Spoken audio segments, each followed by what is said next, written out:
Hello प्यारे बच्चों, इस लेक्चर में आज हम लोग सीखेंगे किसी वास्तविक संख्या का रियल नंबर का निरपेक्ष मान किस प्रकार से निकाला जाता है, या एब्सोल्यूट वैल्यू हम लोग किस प्रकार से फाइंड आउट करते हैं, या इसी को हम लोग बोलते हैं मॉडुलस वैल्यू किस प्रकार से निकालते हैं। प्यारे बच्चों, द एब्सोल्यूट वैल्यू या modulus value of a real number, absolute value को हम लोग हिंदी में निरपेक्ष मान के नाम से भी जानते हैं, मॉडुलस को मापांक के नाम से भी जानते हैं। प्यारे बच्चों, सबसे पहले आज हम लोग सीखेंगे, इसको हम लोग मोड एक्स के भी नाम से जानते हैं, इसको मोड एक्स से डिनोट करते हैं, हम लोग रिप्रेजेंट करते हैं। तो मोड एक्स का डिफिनेशन क्या होता है, परिभाषा क्या होता है, सबसे पहले आज हम लोग वो सीखेंगे। प्यारे बच्चों, यहाँ पे तो मोड एक्स का परिभाषा क्या होता है।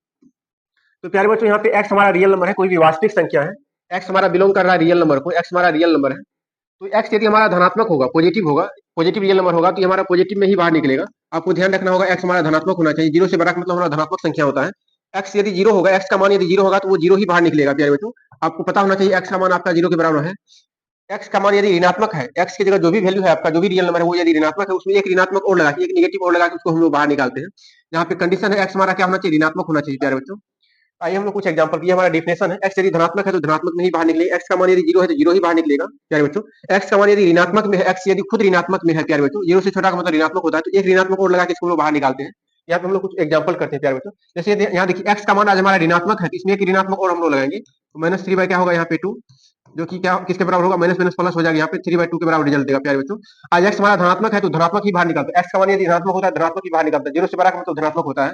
यहाँ पे हमारा 5/7 ही आंसर आएगा। प्यारे बच्चों, तो 14 हमारा पॉजिटिव संख्या है और हमारा 14 ही बाहर निकलेगा। आज निरपेक्ष मान हमारा क्या हो जाएगा, 14 हो जाएगा। माइनस 14 का निरपेक्ष मान क्या होगा, इसमें एक निगेटिव और लगाएंगे हम लोग, माइनस 14 हो जाएगा। यहाँ पे माइनस माइनस प्लस हो जाएगा, यहाँ पे प्लस 14 आंसर आएगा।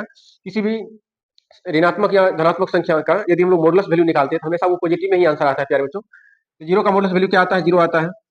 5 माइनस, यहाँ देखिए 5 माइनस माइनस थ्री है, माइनस थ्री का मॉडुलस वैल्यू प्लस में थ्री आएगा। प्यारे बच्चों, यहाँ पे हम लोग यहाँ पे निकाल ही देते हैं, माइनस ऑफ, यहाँ पे क्या लिखेंगे minus three, minus minus plus three हो जाएगा। प्यारे बच्चों, यहाँ पे 5 minus minus minus plus three हो जाएगा, यहाँ पे 5 में से 3 घटेगा, कितना बचेगा, 2 हमारा आंसर आ जाएगा। तो आपको इस क्वेश्चन का जवाब देना है। प्यारे बच्चों, यदि कोई संख्या ऋणात्मक में है तब भी मॉडुलस वैल्यू पॉजिटिव में ही आएगा, पॉजिटिव में है तब भी मॉडुलस वैल्यू पॉजिटिव में ही आता है। आपको ये डेफिनेशन से पता चल रहा होगा।